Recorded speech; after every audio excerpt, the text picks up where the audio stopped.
the society. It was a punishment not only to the person who committed the mistake, but was a punishment to his family also. Consequently, people were afraid to commit crimes. There was crime even then, but the number was very small. But very unfortunately, over the decades, the attitude of the society changed. And today's society, according to me, respects only money and power, nothing else. Because of that, there is a competition in the society to become rich, become powerful. There's a reason for that, because if you are rich, you can buy power. If you are powerful, money comes automatically. Therefore, there is a competition to live up to the thinking of the society. This is leading to a conflict in the society. Consequent to which, there is unwanted friction. What is the cause for this change of attitude in the society, consequence of the society's thinking? It has grown encouragement for a disease called greed in the mind of the people to achieve something which they cannot achieve legitimately. And what was there as a humanism in the society disappeared, because that humanism can't live with this type of attitude of the society. Ladies and gentlemen, and my dear students, unless there is an effort to change the thinking of the society, there is bound to be a conflict which is not in the interest of the society. I saw so much of sufferings of the people, that too from the hands of institutions created under the Constitution of India to help people. And I was wondering why this is so happening. Then I realized it's because of the fall in the social values, most importantly, two of them called contentment in life and humanism. When I was young, I was told by my parents the do's and don'ts of life. And if I made a mistake, I was corporally punished. When I went to school, there was a subject called moral science, which reiterated what my parents told me, because of which there was peace and solidarity in the society. Today, I don't think all parents have the same attitude, because most of them are working. Work, according to me, is a disease. You go there, you want to get promotion, you want to get good posting, you must please your master to see that you get the promotions and everything. So parents bring a laptop home and work in the night.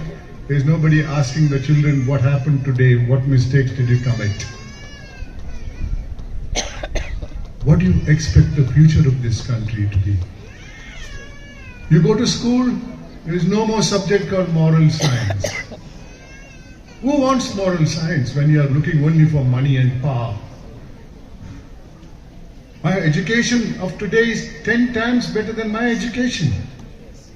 They teach you how to make atom bomb, but they don't teach you how to use it.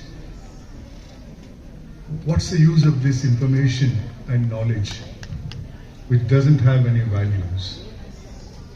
It's in this background, my dear students, I call this program a meaningful and wonderful program, because what you are not learning in the school or colleges, you at least get some information of what you should do in your life in programs like this. The number of people who spoke about their lives instructions in them, people who spoke from the audience, who told you the do's and don'ts of life, would never be there for you to understand unless programs like this takes place. I have, after I came to Karnataka as a Lokayukta in 2006, been to more than 1,700 educational institutions just to share my experience in the Lokayukta and tell them to inculcate two values, contentment in life and humanism. My dear students, I am on my 84th year now. I attend functions every day, not for any monetary benefit or anything. I am not propagating anything other than the two values. I speak the same thing wherever I go. I have the same examples in life, what is happening.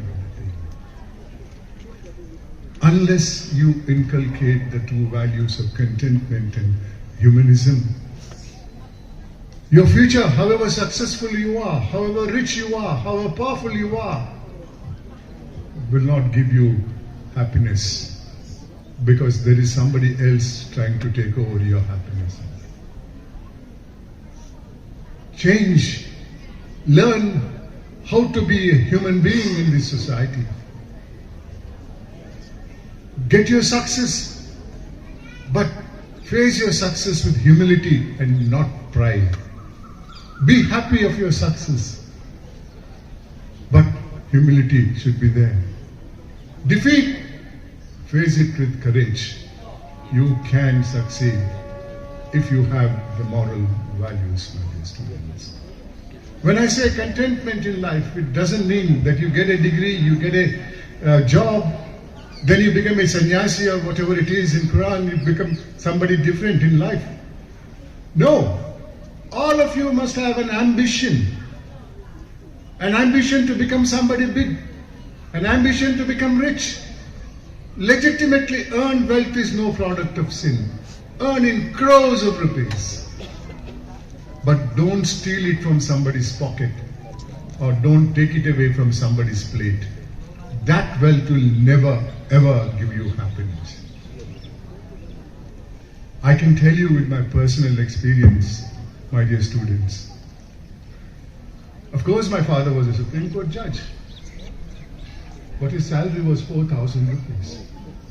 Rupee was much more valuable than what it is today. When he died in a small village called Nitte, where he lived in a 2-room house. He always told us, when I die, there will be nothing for you to share. I'll give you enough education, enough food to eat, but you have to build your own future. And something which I don't know how many families will accept that. We were 6 kids at some point of time. I lost one sister. We are 5 of us there. He said, when you grow up, don't live together. Don't stay in the same house. Don't do business together. Because that always leads to friction. And we have strictly followed that. As Mr. Bawa said, I have a brother who's a billionaire. But I have nothing to do with his billions. My relationship with him is extremely good. It's purely blood relationship. And I know if I'm in trouble, without my asking, he'll come and help me out. But if I were to do business with him, I do not know what my wife would have taken it there, what would have been the conflict between us. These are the things we have taught our children, that my parents taught. And you elders present here, don't ever tell them only to become rich. Show them the way to become rich. But have two values. Today, my dear students, in this country, the most developed disease, I'm deliberately using this word development, is what is called greed. To give you support, in support of my statement, I can tell you in the decade of 50s, there was one scam called Jeep scam, and the country lost 54 lakhs of rupees. I'm talking about one scam in a decade, that is 10 years. There are hundreds of scams in one decade, but I'd say one scam, which is Jeep scam. Come to the next decade, there was Bofors importing weapons for our soldiers from Sweden. Country lost 64 crores of rupees. Come to the next decade, there was a scam called Commonwealth Games. Country lost 70,000 crores of rupees. Come to the next decade, there was a scam called 2G. Country lost 1,76,000 crores in one scam. Few people swindled it. Who are there to serve the people have swindled it. There was a scam called Colgate, the coal scam. Country lost 1,80,000 crores of rupees. How can there be development if you have greed like this? I don't know what it is today. I'm talking about early 2000 decade. We talk in terms of development. This year's budget for state of Karnataka is 3 crore 10 lakhs or something. But if out of this so much money is siphoned off, what's the development you can have?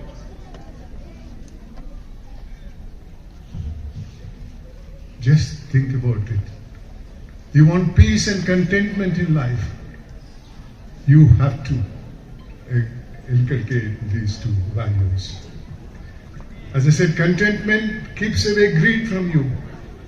Humanism, if you have, your life along with others will be worth living.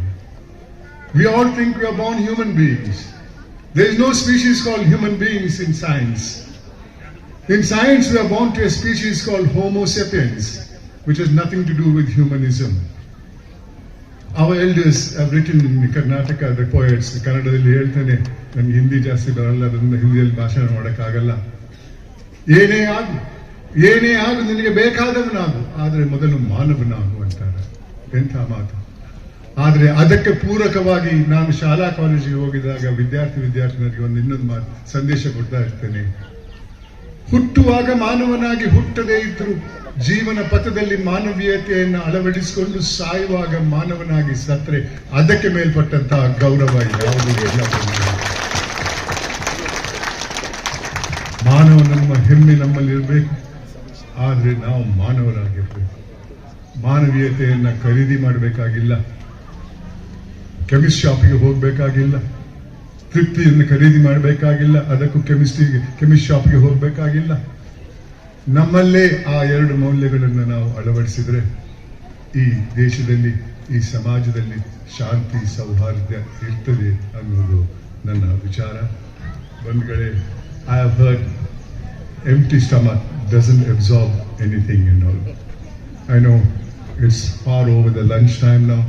I have many things to say, but I will give you one example of my experience of thousands of examples. I have only one example and I'll conclude my address. In 2011, a senior Air Force officer from Hyderabad telephoned to me. He said, Mr. Hegde, I didn't know him, but he must have heard about me. By the time I had become quite notorious.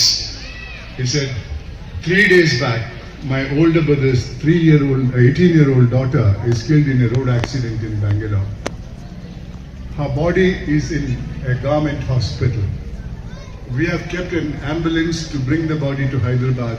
The police are not giving the body because no postmortem is done.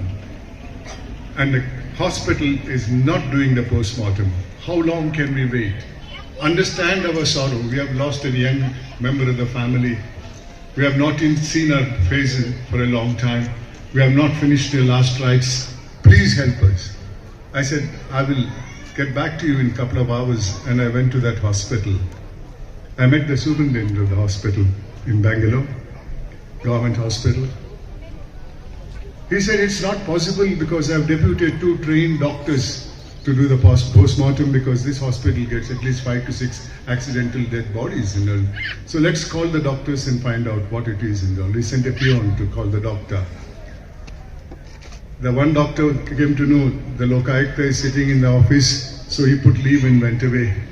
The other doctor came and look at his dialogue, good enough for any movie. He goes to the superintendent. What's the hurry, sir? Body is not decaying.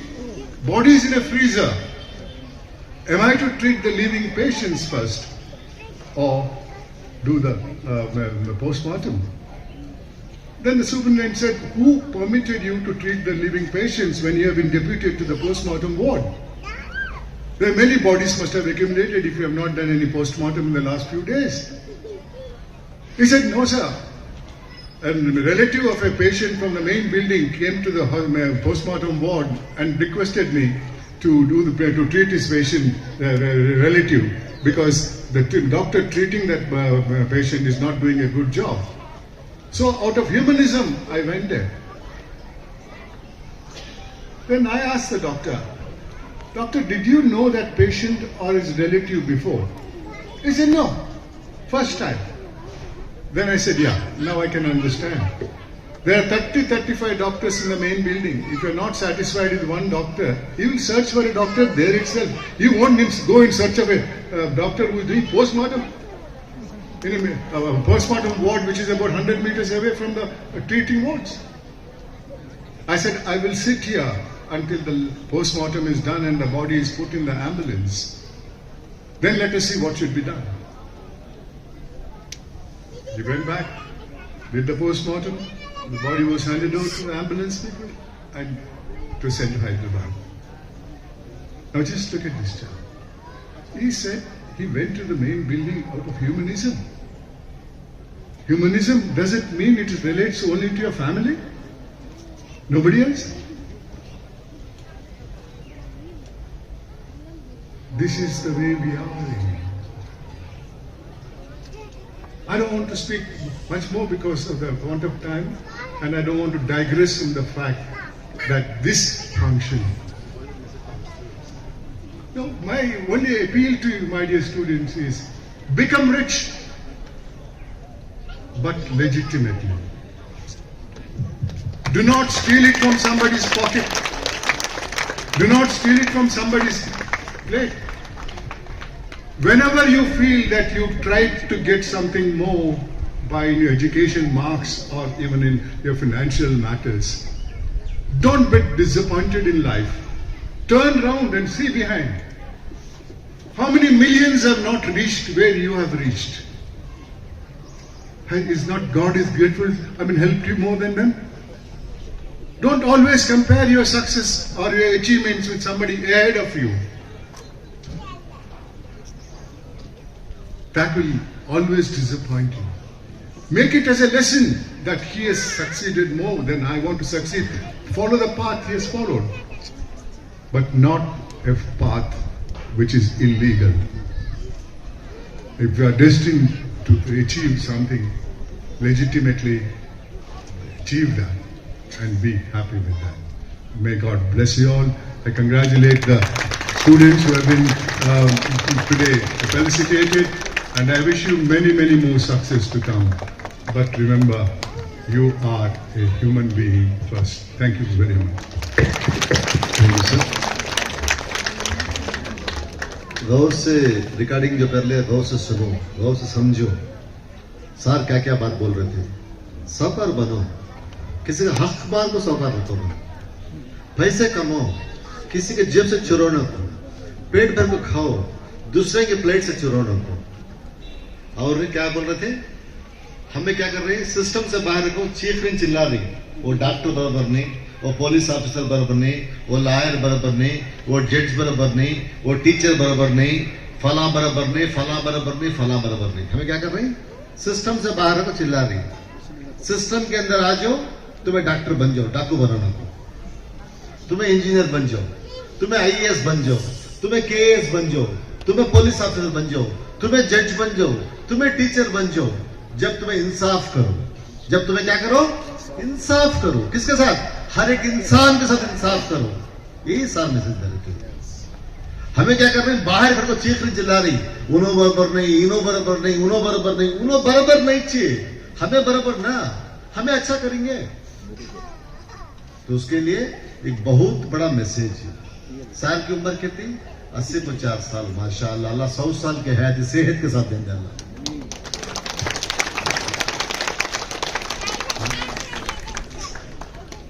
आधी उम्र भी नहीं है हमारे जिम्मेदारों को उसमें से. Correct है, हमें अभी बुढ़े होगी, थक गई. तो मैं रिक्वेस्ट करता हूँ, हमारे बहुत सारे जिम्मेदार बहुत दूर दूर से आपको ही बच्चों की इनामत देने से पहले वो जिम्मेदार एक बार आपको सार के साथ एक फोटो ले लेंगे और उनके डिस्ट्रिक्ट में वैसा प्रोग्राम अरेंज करेंगे। मैसूर के जिम्मेदार आके एक साथ ही मैसूर से आने का उसमें रिक्वेस्ट कर रहा हूँ। आंध्रा से आके पीलेरी से आके छोड़ो आया क्यों, आंध्रा से एक साथ आने के वास्ते ये कर रहा हूँ, राइट। और हमारे ये जो प्रोग्राम जो है हमें हमेशा उनकी नसीहत में, इनकी इमामत में, इनके साथ हलाल क्या हराम क्या सही क्या गलत क्या बोल के बातचीत करके हमारे इमाम जो ही, हमारे फाउंडर जो ही, ये ऑर्गेनाइजेशन के फाउंडर, इसे सही रास्ते पे लेकर सो हमारे शायख मौलाना नदवी साहब को मैं स्टेज पे बुलाता हूँ, राइट। और हमारे ये ट्रस्ट के सदर जो ही हमारे नासिर हुसैन साहब को मैं स्टेज पे बुलाता हूँ, राइट। और यहाँ के हमारे हॉस्टोडे तालुक के मुस्लिम ट्रस्ट के सदर इम्तियाज भाई को मैं स्टेज पे बुलाता हूँ, राइट। और हमारे सहारा बैतुल माल के सदर अमजू भाई, राइट। हमारे बैला साहब चांद भाई और हमारे दोस्त, हमारा वेलविशर हमेशा कुछ ना कुछ करना बोल के मेहनत करते थे। हमारे नागराज सर हॉस्टोडे साहब भाई, नागराज सर को बुलाता हूँ मैं, और हमारे खदीर भाई को मैं बुलाता हूँ, राइट। और हमारे सदर साहब शेख अब्दुल अजीज साहब को मैं बुला रहा हूँ, और वर्तुर के हमारे साथी इकबाल भाई को मैं स्टेज पे बुला रहा हूँ, इकबाल भाई को। और जो साथी हमारे डॉक्टर साहब रशीद साहब एक बार स्टेज पे आइए प्लीज। हमारे पूरे जो वॉलेंटियर्स हैं, हमारे ट्रस्टीज जो ही, हमारे ट्रस्टीज, हमारे रिपोर्टर नासिर भाई को मैं बुला रहा हूँ, नमा गौडर करिंदे डेविड बने मजरुल्लाह खान साहब को मैं बुला रहा हूँ, हमारे सदर साहब को, नायब सदर साहब को बुला रहा हूँ, राइट। हमारे पूरे जो जिम्मेदार ही मस्जिद के सदरा, वहाँ के इमामा, नायब इमामा जो ही एक बार स्टेज पे आओ, सारे के साथ एक फोटो लियो। उसके बाद में तुम्हारे मोहल्ले में वैसे काम करने के लिए सीधा थोड़ा आ जाओ। हाँ अमजद भाई, अमजद। और हमारे यहाँ के जो बहुत अपना साथ दे रहे हैं, मेहनत कर रहे हैं, उमरी निगार भाई, और हमारे पूरे ट्रस्टीज जो ही डीएसएफ के ट्रस्टीज पूरे आ जाओ, पूरा डीएसएफ के ट्रस्टीज, अनवर भाई पूरे ट्रस्टीज आ जाओ।